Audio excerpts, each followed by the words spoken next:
Cour d'assises de Versailles, le 18 septembre 2017, s'ouvre un procès exceptionnel. Celui de Yannick Lanoux, une mère de famille accusée d'avoir assassiné son mari, Philippe Picot, avec la complicité de son amant, Fabrice Motsch, un capitaine des pompiers.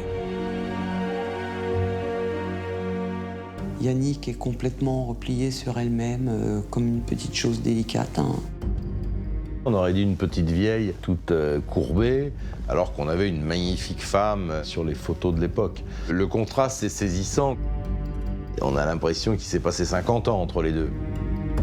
Yannick Lanoux semble faire pénitence. Il faut dire que les amants ont réussi à cacher leurs crimes atroces pendant plus de 12 ans. C'est un couple diabolique. Il n'y a pas d'autre mot. Elle est insaisissable, Yannick Lanoux. C'est une manipulatrice. Elle m'a dit, franchement, vivre avec ton père, ça me fait chier. Une goutte de poison dans un verre, ce serait si vite arrivé, ce serait génial, on en serait débarrassé. Il n'y a pas de cadavre, il n'y a pas de preuves matérielles, il n'y a rien. C'est méthodique, c'est barbare, c'est le crime parfait. Tout commence le 16 décembre 1996, à Magny-les-Hameaux, dans les Yvelines. Christiane Picot vient rendre visite à son fils Philippe. Seulement à son arrivée, Yannick, l'épouse de Philippe, va lui faire une annonce pour le moins surprenante. Yannick lui dit « Il est parti définitivement, il est parti avec une autre femme. » Elle l'a dit, il est parti avec une de ses poules. Ma mère, étonnée, ne connaissait pas de relation extra-conjugale à Philippe. Elle est au courant de rien. La maman va devoir se rendre à l'évidence. Philippe Picot a quitté son domicile. Yannick lui a dit « Si tu veux, rentre, regarde. » Elle fait rentrer ma mère dans la chambre où Philippe avait ses affaires, son linge. Et effectivement, aucune affaire n'est retrouvée de Philippe Picot dans ses armoires. Et il n'y a plus rien. Il est parti. Il a tout pris. Il est parti. Visiblement, l'homme est bel et bien parti. Et le moins que l'on puisse dire, c'est que pour son entourage, cette annonce va faire l'effet d'une bombe. Tout le monde est étonné du départ de Philippe. Ce n'est pas le genre du tout de Philippe Picot de partir comme ça sans rien dire à personne. Ça ne lui ressemble pas. Avec Yannick, son épouse, Philippe est le père de 3 enfants, une fille, puis 2 garçons. Voici Virginie, c'est l'aînée. Aveugle de naissance, elle décrit un papa joyeux et aimant. Il me prend dans ses bras, je suis sur ses épaules, on danse dans la maison. On s'entendait très bien, c'était un amour. Même moi qui ne voyais pas son visage, t'entendais qu'il souriait. À 46 ans, malgré sa carrure imposante, l'homme fait l'unanimité parmi ses proches. C'est un type qui est costaud, qui peut impressionner l'autre par sa stature, mais c'est quelqu'un d'excessivement doux. De sensible aussi malgré les apparences. C'est un garçon calme, travailleur, sérieux, toujours souriant. Et c'est un grand timide. Quelqu'un d'affable, d'attentionné, comme un gros nounours. D'abord routier, puis dépanneur dans une casse automobile, Philippe Picot semblait mener une existence paisible. Et puis il a quitté cet emploi pour devenir exploitant forestier. Donc il passait sa vie dans un lieu qu'il aimait, c'est-à-dire les bois. Philippe est chasseur, c'est l'une de ses passions.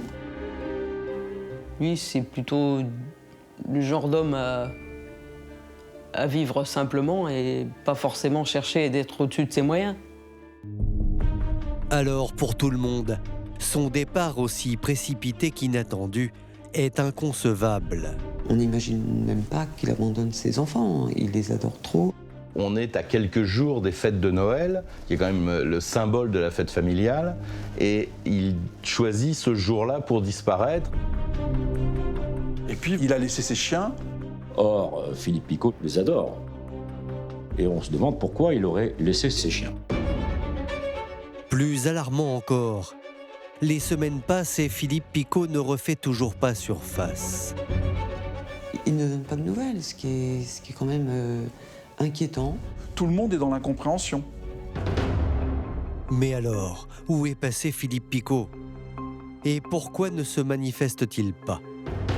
Pour ses proches, la réponse se trouverait peut-être du côté de son mariage.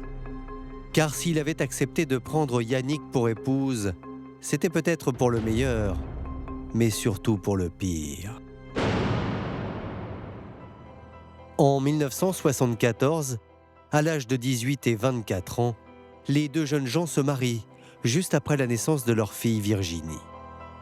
Une grossesse qui n'était pas désirée. Philippe a eu des relations avec Yannick, elle est tombée enceinte.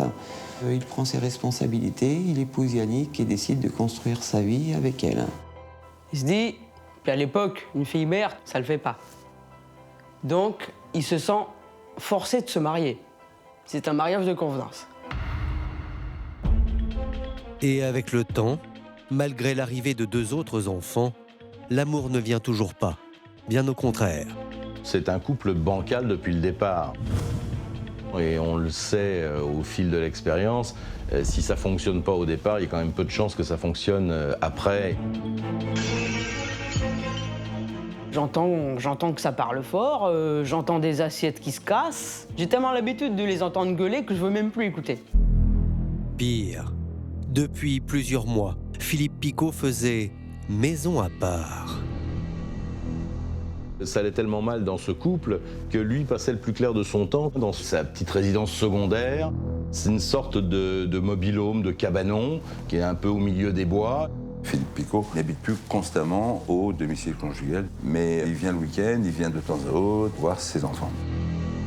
De toute évidence, le mariage virait au naufrage. Mais plus inquiétant encore, pour Yannick, sa femme, Philippe serait devenu gênant. En effet, quelques semaines avant la disparition de son mari, Yannick Lanoux avait fait des révélations à sa fille Virginie. Elle m'a dit ton père me rend un peu malheureuse, me sent inutile à la maison et les journées sont longues, elle se fait chier en quelque sorte. Lassé, Yannick avait même avoué à sa fille qu'elle trompait son mari. Elle dit, j'ai fait la connaissance d'un monsieur qui est très gentil, qui est très bien. Il a l'air attentionné. Lui, au moins, il est aux petits soins pour moi. Yannick va finir par dire à sa fille qu'elle a un amant, avec lequel elle voudrait construire autre chose. En fait, depuis un an, Yannick Lanoux avait trouvé l'amour avec un certain Fabrice Motch. Fabrice Motch, qui est un capitaine des pompiers, chargé notamment de la formation des jeunes sapeurs-pompiers dans le département des Yvelines. Yannick Lanoux va rencontrer Fabrice Motch parce que le fils aîné de Philippe Picot va intégrer les jeunes sapeurs-pompiers dirigés par Fabrice Motch. Il a une excellente réputation. Il est décrit comme un très bon professionnel, consciencieux, compétent, sérieux. D'ailleurs, lorsque les pompiers de sa caserne sont filmés par une équipe de télévision, Fabrice Motch est le porte-parole de ses collègues. Cette histoire de reconnaissance de profession à risque doit venir. Elle viendra au moment venu. Aujourd'hui, la reconnaissance, on l'a par la population locale. C'est quelqu'un qui réussit une très brillante carrière chez les pompiers. Et en plus de son infidélité, Yannick Lanoux aurait fait sur le ton de la plaisanterie une autre confidence à sa fille. Elle m'a dit, tu sais, ton père, une goutte de poison dans un verre, ce serait si vite arrivé, ce serait génial, on en serait débarrassé. Mais elle me dit ça avec l'air le plus taquin qui soit. Donc j'imagine que c'est du bluff, que c'est juste histoire de se défouler qu'elle dit ça. Un amant, des allusions douteuses et un mari qui disparaît subitement. Fabrice Motsch et Yannick Lanoux auraient-ils quelque chose à voir avec la disparition de Philippe Picot? Seulement Yannick va réussir à convaincre tout le monde que son mari serait bien parti volontairement. Et aussi fou que cela puisse paraître, personne ne va le rechercher. En effet, selon son épouse, Philippe Picot, depuis son départ, aurait été aperçu à différents endroits. On a entendu des bruits comme quoi il était parti vivre en Corse. Après, il y a eu des bruits comme quoi il était parti refaire sa vie en Bretagne. Et ce n'est pas tout. Plusieurs années plus tard, Yannick Lanoux aurait aussi appris que son mari avait fondé une nouvelle famille. Elle me dit qu'il y avait eu un papier qui était arrivé de la part de la Sécurité sociale pour un enfant que Philippe aurait eu avec sa nouvelle compagne. Un enfant qui s'appellerait Firmin et qui serait donc le fils de Philippe Picot. Ça veut dire qu'il est vivant, ça veut dire qu'il va bien, ça veut dire qu'il a refait sa vie avec quelqu'un d'autre et qu'il n'a pas envie de donner de ses nouvelles. À en croire Yannick Lanoux, son époux aurait donc tourné définitivement la page. Et même les proches de Philippe vont finir par se faire une raison. Son couple allait mal, Yannick avait des relations avec un autre homme, que Philippe aille refaire sa vie est tout à fait envisageable par tout le monde. Pendant toute sa vie, il a été malheureux avec elle et qu'il soit parti, je me suis dit c'est plausible. Ils se disent, après tout, il a fait le choix de partir sans laisser de nouvelles. D'accord, il a laissé ses enfants, mais c'était peut-être sa volonté et on la respecte. 6 mois après le départ de son mari, Yannick Lanoux peut enfin demander le divorce. Nous sommes en 1997. Elle explique que son mari a disparu, qu'il ne donne pas signe de vie, que surtout il ne contribue plus à l'entretien et à l'éducation des enfants, qu'il a abandonné la famille. Et ça, ce sont des griefs qui justifient que le tribunal prononce le divorce. Et en raison du défaut de son mari qui ne va pas se présenter aux audiences, elle va obtenir le divorce. Désormais libre, Yannick Lanoux peut maintenant passer à autre chose. D'autant que son ex-mari parti, son amant va prendre sa place. Fabrice Motsch s'est installé au domicile de Yannick Lanoux, donc il vit avec elle et les enfants. Les enfants l'aiment beaucoup, l'appellent d'ailleurs papa. Il a complètement remplacé Philippe Picot. Les choses vont aller très vite. 1 an après le départ de Philippe Picot, Fabrice Motsch va épouser Yannick Lanoux et va naître une petite fille de leur union. Maman a retrouvé le sourire et c'est tout ce qui compte. Au final, Philippe et Yannick auraient donc tout simplement refait leur vie chacun de leur côté. Et c'est seulement une dizaine d'années plus tard, dans le cadre d'une toute autre affaire, que tout va finir par voler en éclats.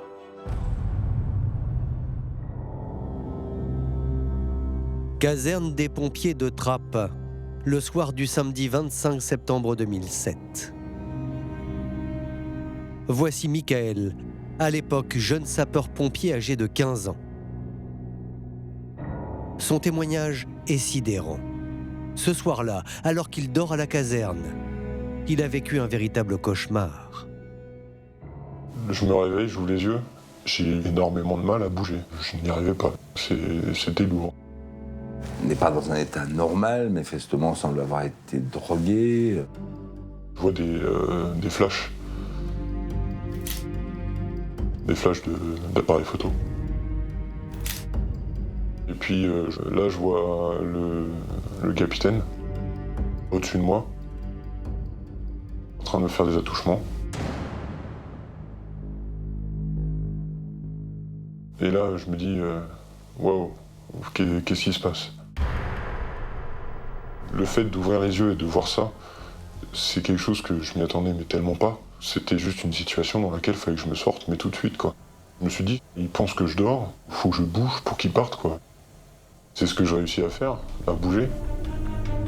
Par peur d'être surpris, l'agresseur sort de la chambre.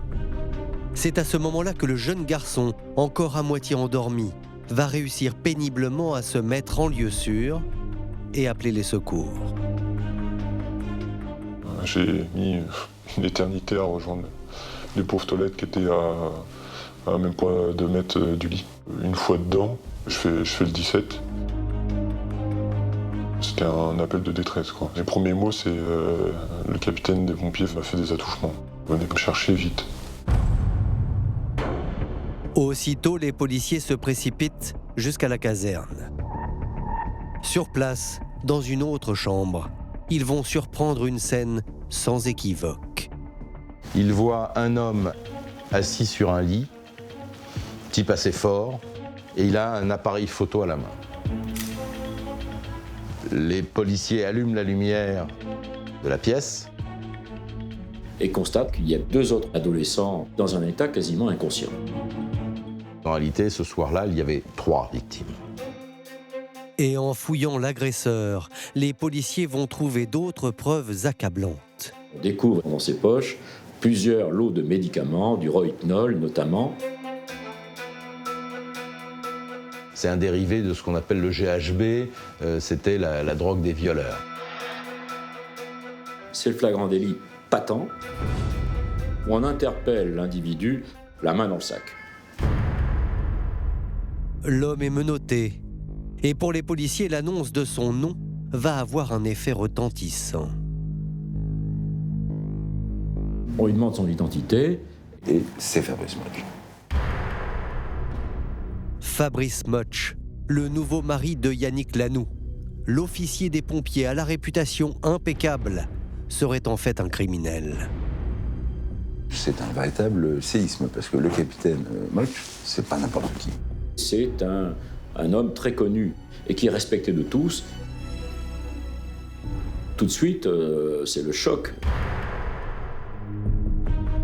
Ses affaires saisies, Fabrice Motch est placé en garde à vue. Et le pire reste à venir, car le violeur n'en serait pas à son coup d'essai. Il y a dans son ordinateur, dans son appareil photo, toutes les preuves nécessaires pour l'envoyer en prison pour plusieurs années. Un nombre considérable d'images à caractère pédopornographique. Il va au total reconnaître 7 viols sur des élèves pompiers. C'est un violeur en série et un violeur pédophile en série de surcroît. Pour piéger ses proies, l'homme utilisait systématiquement le même mode opératoire: endormir ses victimes.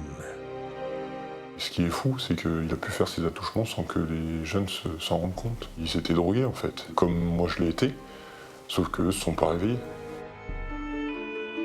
Sur ces images filmées en 1998, Fabrice Motch prend la pose au milieu de ces recrues insouciantes. Responsable de la formation des pompiers mineurs des Yvelines, il a pu agir en toute impunité pendant plus de 10 ans. Alors forcément, l'interview du capitaine, réalisée dans le cadre de ce reportage, a de quoi mettre mal à l'aise. Ils sont jeunes sapeurs-pompiers, ils ne sont pas sapeurs-pompiers. D'ailleurs, à cette fin, ils ne participent jamais aux interventions, quelles qu'elles soient, de manière à ce qu'ils ne se disent pas « bien, je suis Superman et je peux intervenir comme un sapeur-pompier ». Avec le recul, le témoignage de cette maman d'un élève pompier fait également froid dans le dos. Il est plus grand, il se sent mieux, il est moins enfant, il se prend en charge aussi, effectivement. Non, moi je trouve que ça change un enfant. Je peux vous dire que ça change un enfant. C'est un calculateur, c'est un manipulateur. Et c'est ça qui est effrayant. C'est que personne ne se doutait de tout ça, en fait. On avait tous une totale confiance en lui qui faisait que jamais on aurait pu imaginer ça. Il n'y a pas de mots pour le qualifier, c'est un taré. C'est juste un taré. Un taré qui est assez intelligent pour mettre ses plans en œuvre, quoi. Immédiatement incarcéré à la prison de Bois d'Arcy, le capitaine des pompiers n'a pourtant pas encore livré ses plus sombres secrets. Car si Fabrice Motch est un violeur d'enfants, il aurait commis encore d'autres crimes.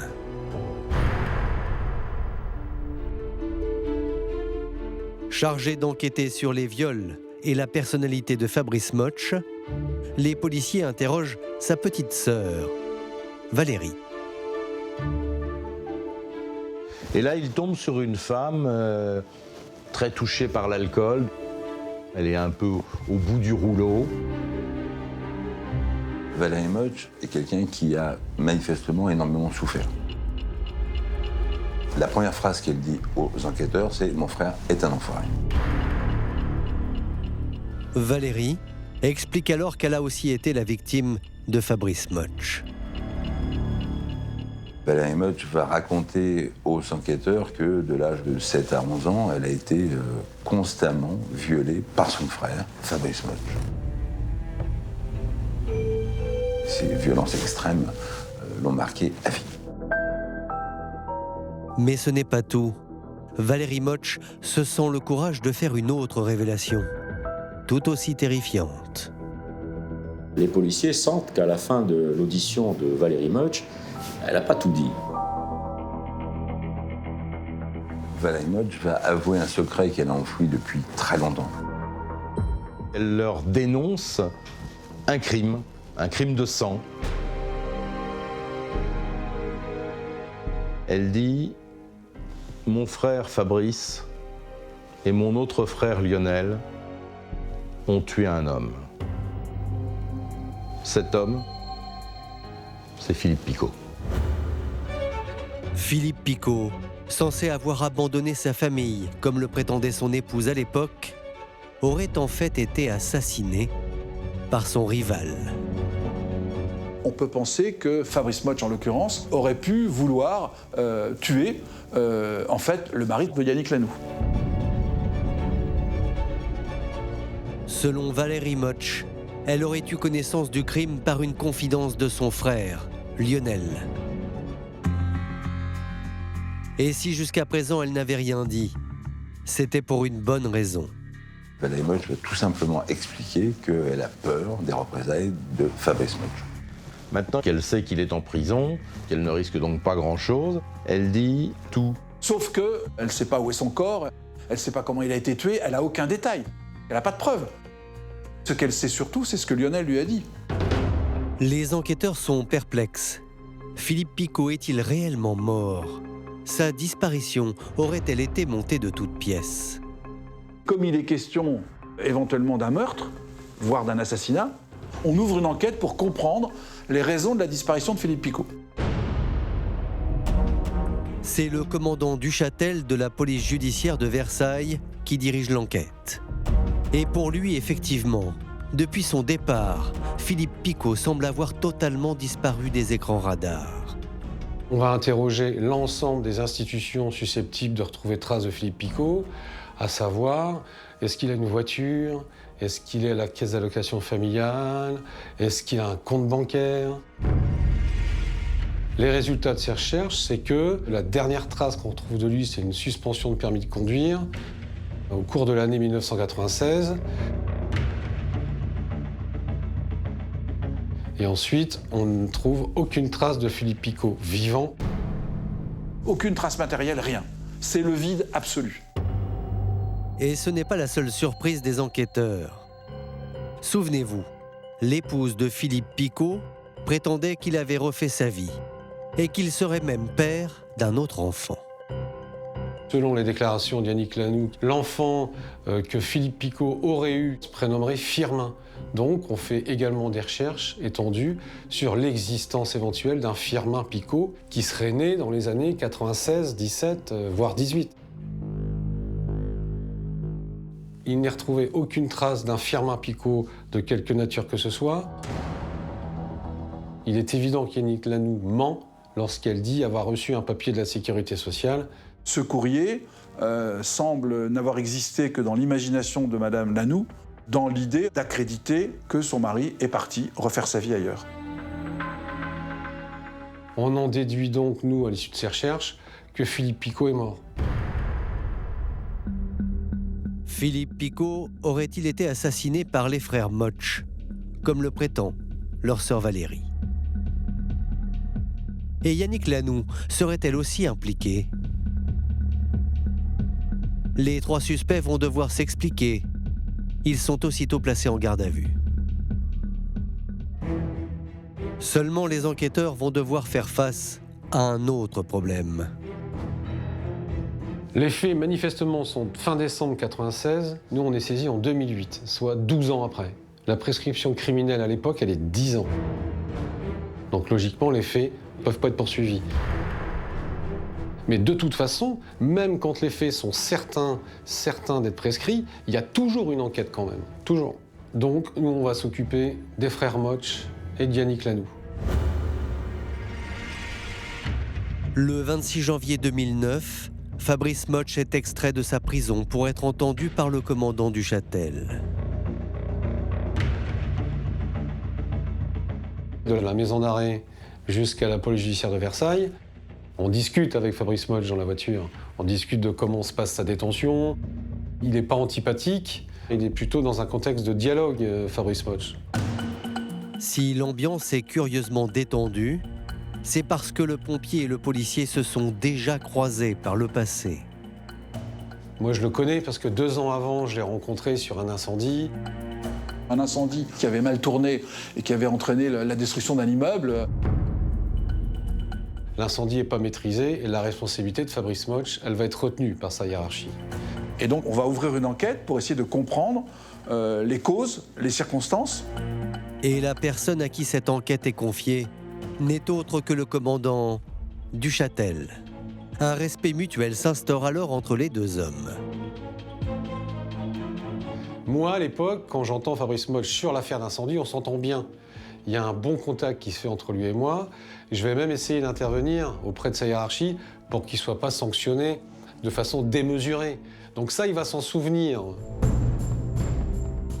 Moi, j'essaie de maintenir le climat qui existait entre lui et moi lors de l'affaire de l'incendie. Le policier a une idée derrière la tête. Lui, il est venu pour obtenir les aveux. Et une fois installé dans le bureau du commandant, c'est sans aucune difficulté que le capitaine des pompiers va se mettre à table. La première question que je pose à Fabrice Motsch quand il est en garde à vue et que je démarre son audition, c'est « Est-ce que vous êtes responsable de la disparition de Philippe Picot ?» Et tout de suite, il me dit « Oui ». Je l'ai poignardé et je l'ai fait disparaître. Fabrice Motsch le reconnaît et même l'assume. Il serait un violeur doublé d'un assassin. Et ce n'est pas tout. Le capitaine des pompiers livre également le nom de ses complices. Je lui demande qui vous a aidé à tuer Philippe Picot. Il nous parle du rôle de son frère Lionel et du rôle de sa femme Yannick Lanoux.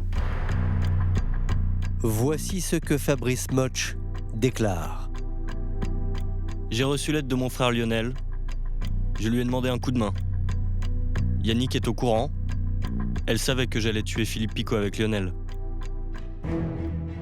Fabrice Motsch est volubile. Et pour cause, ce jour-là, il se sent intouchable. Aujourd'hui, il y a prescription depuis 2 ans et rien ne justifie la poursuite de cette affaire. Cela m'amuse presque. Fabrice Motsch, quand il passe aux aveux, il a un côté vaniteux et un peu provocateur. Il est persuadé qu'il ne sera pas puni pour ce crime. Il est persuadé qu'il ne pourra pas être jugé. Lorsqu'elles ont connaissance des aveux de Fabrice Motsch, pour les proches de Philippe Picot, la douleur est inconcevable. C'est là que j'apprends que mon père est mort. Mon téléphone sonne, c'est Maître de Certaines qui m'appelle et me demande de m'asseoir. On comprend qu'avec notre frère, on ne reverra plus, quoi. En fait, c'est ça le plus terrible. On ne réalise même pas que plus jamais, quoi. Ça, c'est le plus dur. L'horreur commence à s'installer, je commence à trembler de tous mes membres, je commence à ressentir une espèce de fébrilité qui s'installe. Je commence à avoir de plus en plus froid, j'ai l'impression que c'est l'hiver. Le monde s'est retourné. Le monde s'est renversé et nous avec. J'ai l'impression que je perds pied, tout simplement. Pour Virginie, la fille de la victime, la mise en cause de sa propre mère est un traumatisme supplémentaire. Comment quelqu'un qui est capable de donner la vie est capable de donner la mort? Je n'imaginais pas capable de ça, ou je voulais pas le croire. Je me disais que c'était trop horrible. Et si, finalement, elle l'a fait. Elle est maligne, elle est vicieuse. Et elle a manipulé tout le monde depuis toujours, y compris les forces de l'ordre, y compris les services publics. C'est quelqu'un qui détient un don pour la manipulation. Et lorsque les proches de Philippe Picot apprennent qu'en réalité les faits seraient prescrits, c'est le coup de grâce. Je vais sur Google, je tape Philippe Picot, et là, un article du Parisien s'affiche. Et le titre, c'est « Il avoue un assassinat et pourrait échapper à la justice ». Au bout de 10 ans, des gens qui ont assassiné un homme sont libres, comme l'air. Et pour moi, c'est inacceptable, c'est insupportable. C'est à moi d'annoncer ça à mes autres frères et sœurs. Il y a un des frères qui n'a pas supporté ça, persuadé que jamais on pourrait parvenir à faire juger les assassins de son frère. Pour lui, ça a été la descente aux enfers. Il a mis fin à ses jours en se tirant une balle dans la tête. La prescription ne devrait jamais profiter à des assassins. En théorie, les tueurs de Philippe Picot devraient échapper à la justice. Mais le vœu de Brigitte va finir par être exaucé. En effet, si en 2008 un crime était prescrit au bout de 10 ans, la Cour de cassation va faire une exception. La justice a décalé le délai de prescription à partir du moment où la police sait que les faits ont été commis. Parce que la prescription ne pouvait commencer à courir qu'à compter du jour où on connaît l'existence du crime. Donc la justice, au lieu de faire partir la prescription au 15 décembre 1996, date de la disparition de Philippe Picot, fait partir la prescription à partir du 18 avril 2008, date de la révélation des faits par Valérie Motsch. Et du coup, la prescription tombe. Fabrice Motsch se croyait intouchable. Il va vite déchanter. Il joue, mais là, il joue et il perd. Désormais, rien ne devrait empêcher de poursuivre les assassins de Philippe Picot. Pourtant, une personne ne va pas se laisser faire, et pas n'importe qui.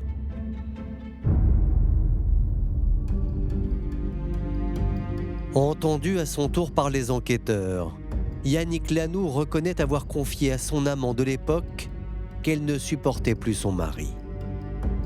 Voici ce qu'elle explique. Moi, je souhaitais que Philippe Picot parte. Fabrice a dit qu'il pouvait s'en occuper. Yannick Lanoux raconte qu'elle savait que ça se passerait le dimanche 15 décembre 1996. Elle reconnaît avoir ouvert aux deux frères. Ils sont montés dans la chambre où dormait son mari. Seulement ensuite, Yannick Lanoux va prétendre qu'elle ignore ce qu'il s'est vraiment passé entre les trois hommes. Pendant ce temps-là, je suis restée sur le canapé. À aucun moment, je n'ai vu le corps de Philippe, ni la moindre trace de sang. Elle dit ensuite qu'elle ne sait pas ce qui s'est passé dans la chambre, puisqu'elle est restée, dit-elle, en bas, qu'elle n'a rien vu, qu'elle n'a rien entendu, qu'elle ne sait rien. Plus hallucinant encore, malgré les aveux de Fabrice Motsch, Yannick Lanoux va jusqu'à nier le décès de Philippe Picot. Elle dit, moi, je ne l'ai pas vu mort. Elle pense que Philippe Picot est reparti vivant, est parti vivant de la maison. Philippe est bien vivant et a refait sa vie. J'ai l'impression que s'il était vraiment mort, je le sentirais. Elle va dire qu'à partir du moment où son mari, Philippe Picot, avait connaissance de sa liaison avec Fabrice Motsch, il y a eu une sorte de deal entre les deux hommes pour permettre à Philippe Picot de partir la tête haute. On le laissait partir vivant, vivre une autre vie sous d'autres cieux. Autrement dit, il n'y a pas eu d'assassinat. Mais c'est complètement aberrant puisqu'il y a deux versions dans la même audition qui se mélangent. Elle essaye par tous les moyens de se sortir de ce mauvais pas. Mais évidemment, ça ne tient pas la route. C'est une femme à deux têtes, Yannick Lanoux. Et on ne sait jamais à quelle tête on a affaire, en fait. Les enquêteurs ne la croient pas un instant. Aux yeux des policiers, la mère de famille tenterait de minimiser son rôle. Et c'est le troisième suspect qui va tout dévoiler.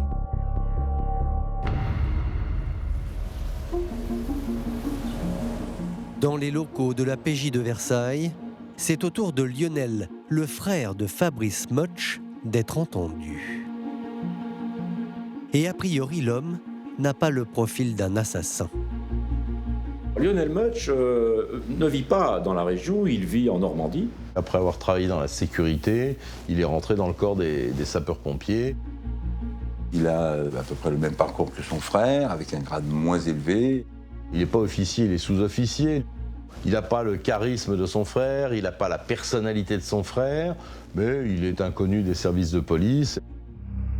Pourtant, ce père de famille de 4 enfants le reconnaît tout de suite. Il a bien du sang sur les mains.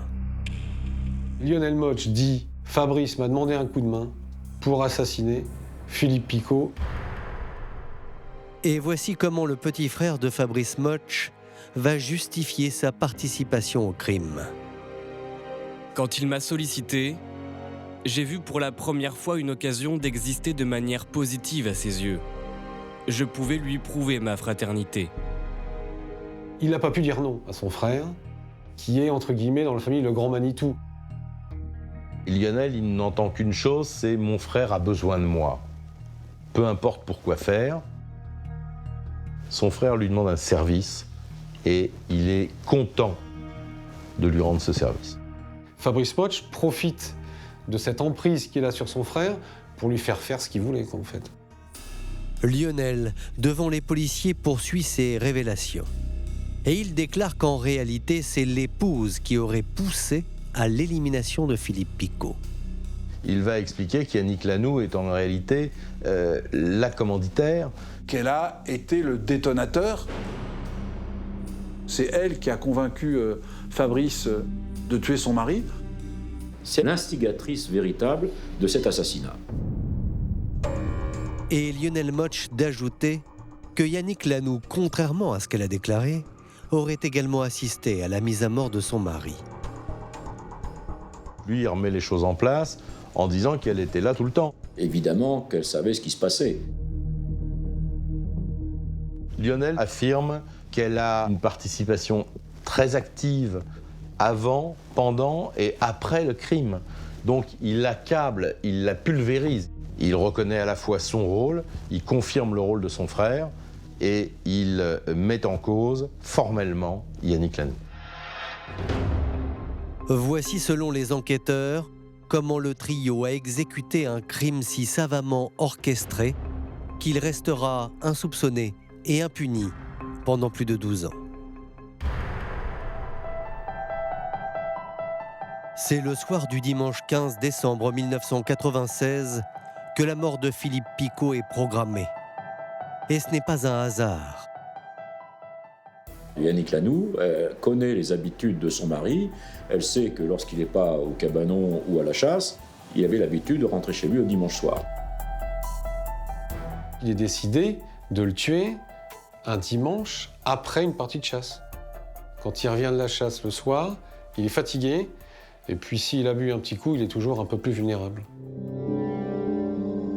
Et pour rendre le colosse totalement inoffensif, son épouse a tout prévu. Yannick Lanoux lui sert à manger et à boire, elle le drogue. Il avale rapidement ce repas, truffé de somnifères. Il a la tête qui tourne, il est fatigué et il monte se coucher. Et il va commencer à s'endormir assez profondément sous l'effet des médicaments qui lui ont été administrés par son épouse. Droguer Philippe Picot, ça permettait d'éviter d'affronter Philippe Picot. Physiquement, il était vraisemblablement beaucoup plus fort que les frères Motsch. Il fallait le droguer pour qu'il soit sans réaction. Leur cible neutralisée, Fabrice et Lionel Motch, qui attendent à l'extérieur de la maison, vont pouvoir entrer en scène. Yannick Lanoux ouvre la porte de derrière au frère Motch, qui arrivent tout équipés. Ils sont en combinaison, ils ont pris des couteaux, des sacs, des scies. Et c'est une véritable opération de commando militaire. Déterminés, les deux pompiers montent dans la chambre où Philippe Picot est endormi et se transforment alors en véritables bouchers. Fabrice Motch se saisit d'un couteau, monte sur le lit, se met à califourchon sur Philippe Picot et le poignarde en plein cœur. C'est une exécution en bonne et due forme. Yannick Lanoux est avec eux. Elle reste sur le palier pour pas que les enfants se réveillent et sortent de leur chambre. Philippe Picot est mort. Et pour faire disparaître son corps, le trio diabolique a opté pour une méthode aussi radicale qu'abominable. Par la suite, ils descendent le corps dans la cuisine. À même le sol, sur le carrelage, ils vont, de façon très méthodique, procéder au découpage du corps. Ils se comportent comme des professionnels face à de la viande froide, il n'y a pas d'autre mot, sans même avoir le moindre remords. Une fois la terrible opération terminée, il ne reste plus qu'à éliminer toutes les traces du crime. Fabrice prend les 4 membres qui disséminent dans des ordures ménagères. Et Lionel Motch, lui, prend la tête et le tronc qu'il va jeter dans la Seine.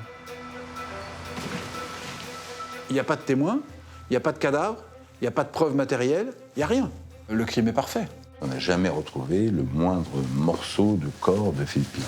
Toutes les recherches qui ont été faites à ce niveau-là ont été vaines à ce jour. C'était le crime parfait jusqu'à ce que Valérie Motch avoue aux policiers que Philippe Picot avait été assassiné en décembre 1996 par ses 2 frères.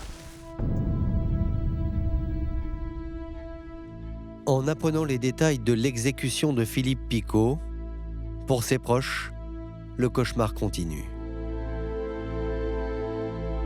Cette image de morceaux de corps, de toute l'horreur, ça s'imprègne en vous et c'est une onde de choc. C'est une vague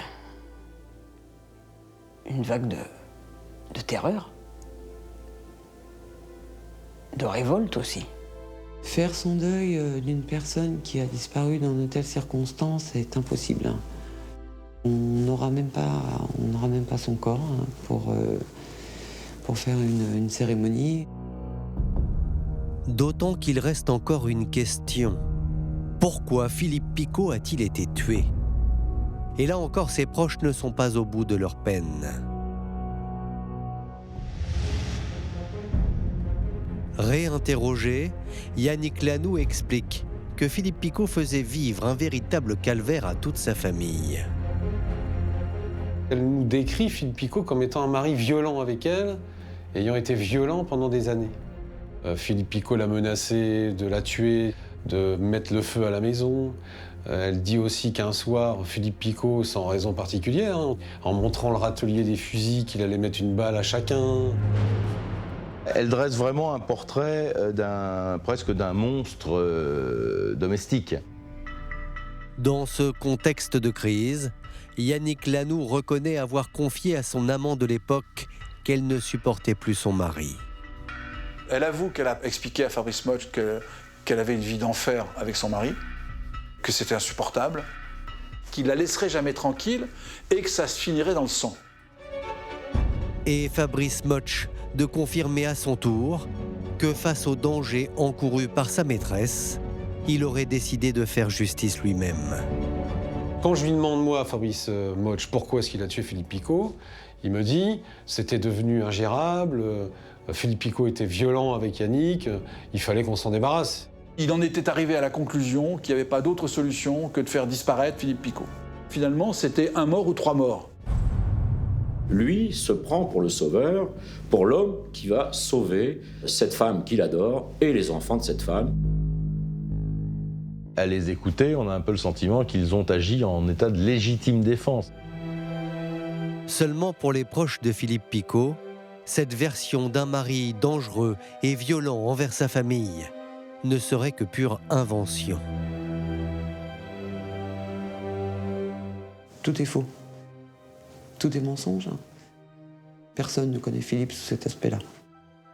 La violence de Philippe, pour moi, elle n'a jamais existé que dans les affabulations de ma mère. J'ai jamais vu Philippe violent. Jamais. Pour moi, la violence de Philippe n'existe pas. Le voisinage rapporte aucun fait de violence à l'intérieur de la maison, même pas les voisins dont la maison est mitoyenne à la leur. Pourtant, au sein du foyer, quelqu'un faisait bien régner la terreur. Mais selon Virginie, le tyran, c'était sa mère. Devant notre caméra, elle a accepté de raconter les sévices qu'elle aurait subis. Quand elle s'adresse à moi, elle me dit « toi ». Bonjour, toi. Ah, t'es encore là, toi. Qu'est-ce que tu veux, toi? Ou ça. Tiens, ça a fini son assiette, ça. Ah, puis de toute façon, si ça n'a pas fini, ça va la terminer au chenil, avec les chiens. Ça tombe bien, il pleut. Je vais t'envoyer au chenil, justement. Au moins, t'auras des amis avec qui partager ton assiette. Pourtant, malgré cette situation chaotique, et même s'il n'habitait plus vraiment au domicile conjugal, Philippe Picot tenait à son mariage. Pour lui, le mariage, c'était sacré. Et non, je pense qu'il ne s'imagine pas la quitter. Fin 1996, il est encore dans un état d'esprit où il n'accepte pas le divorce, même s'ils sont séparés. Un homme qui ne veut pas divorcer et une femme au caractère violent, en réalité, le mobile du crime n'aurait rien à voir avec celui avancé par les amants. Pour Yannick, qui était amoureuse de Fabrice Motch, elle s'est débarrassée d'un mari gênant. Et le moyen le plus radical d'en être séparé, c'est de le tuer. On écrase un mari comme on écrase une mouche sur un pare-brise. C'est aussi inoffensif que ça pour elle. Il fallait faire disparaître Philippe Picot pour que Fabrice Motch puisse se marier avec Yannick Lanoux, tout simplement. Et l'amant avait peut-être un double intérêt à tuer son rival. Car ce ne serait pas seulement la femme de Philippe Picot que Fabrice Motch convoitait, mais aussi terrifiant que cela puisse paraître, ses enfants également. Le 5 juin 2009, l'un des fils de Philippe Picot et Yannick Lanoux demande à parler aux enquêteurs. Et ce qu'il va déclarer est glaçant. Le fils aîné de Philippe Picot va déposer plainte pour les viols dont lui-même a été victime de la part de Fabrice Motch. Ça part de début 1995 et ça se finit en août 1996, donc 3-4 mois avant l'assassinat de son père. Et pour les enquêteurs, cela n'est sans doute pas un hasard. Il a violé un des fils de Philippe Picot avant l'assassinat, et après l'assassinat, il va violer le deuxième. Ça peut être un des mobiles pour lequel il tue Philippe Picot. Il avait ainsi la possibilité de profiter des enfants de Philippe comme bon lui semblait, sans qu'aucune menace ne pèse sur lui. On élimine un mari encombrant, on élimine le père d'enfants qu'on viole, mais c'est fabuleux. C'est un monstre. On peut pas, il n'y a pas de mots pour dire ce qu'est Fabrice Motch. En fait, il n'est rien du tout. Quant à Yannick Lanoux, elle ne pouvait pas ignorer que son amant violait ses enfants. Sous son toit, quand même. Les murs sont pas si épais que ça. Qu'il se passe beaucoup de choses à la caserne, qu'elle ne le sache pas, ok, mais après, il a emménagé chez elle. Comment une mère pouvait faire comme si de rien n'était et laisser ce sadique faire ça sous son toit? Ce sont ses fils, quand même. Et pour moi, c'est la pire des choses qu'elle ait faites. Je ne le pardonnerai jamais. Cour d'assises de Versailles, le 18 septembre 2017, s'ouvre enfin le procès des frères Motch et de Yannick Lanoux, 9 ans après la découverte de l'assassinat de Philippe Picot. 9 ans. C'est long, 9 ans, pour attendre la justice. Je m'étais même imaginé au départ qu'il n'y ait même pas de procès du tout. Ce procès, en fait, c'est le plus gros combat que j'ai eu à mener dans toute ma vie. C'est une délivrance. Hein. Si le procès n'avait pas eu lieu, on aurait été habité par la colère, par la haine, par l'angoisse, par toutes sortes de choses qui nous ont habités depuis si longtemps. Mais les parties civiles vont être vite déçues.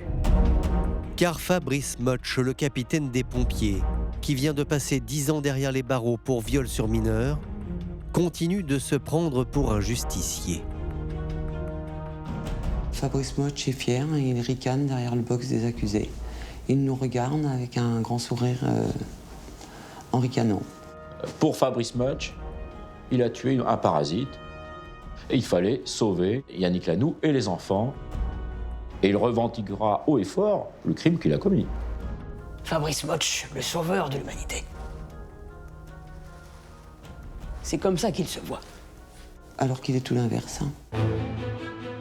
En revanche, pour Yannick Lanoux et Lionel Motsch, arrivés libres à leur procès sans jamais avoir fait un seul jour de prison, le poids de la culpabilité semble leur faire courber les chines. Yannick est complètement repliée sur elle-même, comme une petite chose délicate. Hein. Lionel Motsch, quant à lui, est complètement prostré, plié sur sa chaise, comme la victime des victimes. Hein. Mais là encore, personne n'est dupe. Elle a joué la pauvre petite femme malheureuse qui ne comprenait pas ce qui lui arrivait. Le monde lui tombait dessus. Elle aurait fait chialer tout un stade. Alors Yannick Lanoux produit un effet détestable auprès de la cour d'assises. À tel point que l'avocat général se lèvera en pleine audience et lui dira « Madame, ne prenez pas la cour d'assises pour des imbéciles ». Voilà, c'est juste une séquence de cinéma. Mais dans la vraie vie, l'amour, la peine, elle ne connaît pas. Au soir du 19 septembre 2017, les jurés rendent leur verdict. Et le résultat est sans appel. Les 3 accusés sont reconnus coupables d'assassinat et condamnés à de lourdes peines. Fabrice Motsch a été condamné à la perpétuité, Lionel Motsch à 17 ans et Yannick Lanoux à 25 ans de prison. Pour moi, Yannick Lanoux, c'est une femme diabolique. C'est tout de même elle l'instigatrice de toute cette macabre et funeste démarche. La plus grande des punitions qu'elle mérite, de ma part y compris, c'est l'indifférence la plus totale. Fabrice Motsch, il prend perpétuité parce que c'est juste un psychopathe, un prédateur et un homme d'une dangerosité extrême, Fabrice Motsch. J'espère qu'il n'y aura pas d'aménagement de peine pour lui, qu'il ne soit plus jamais une menace pour aucun enfant. Lionel Motsch prend la peine la moins élevée, même si c'est 17 ans, parce que ce qu'il a commis, c'est juste horrible et qu'il n'a pas su dire non. Pour les proches de Philippe Picot, ce jugement est une libération qu'ils doivent avant tout au courage de Valérie, la sœur de Fabrice Motsch. Pour nous, justice est faite. La mémoire de Philippe a été lavée. Je suis satisfaite qu'on ait pu enfin savoir la vérité. Je me sentirai toute ma vie redevable à Valérie. À Valérie et pas que. Il y a un jeune homme aussi, celui qui, quand il était à l'école de Trappes, a appelé la police. Je leur dis un très grand merci. Vraiment, et encore, c'est trop faible.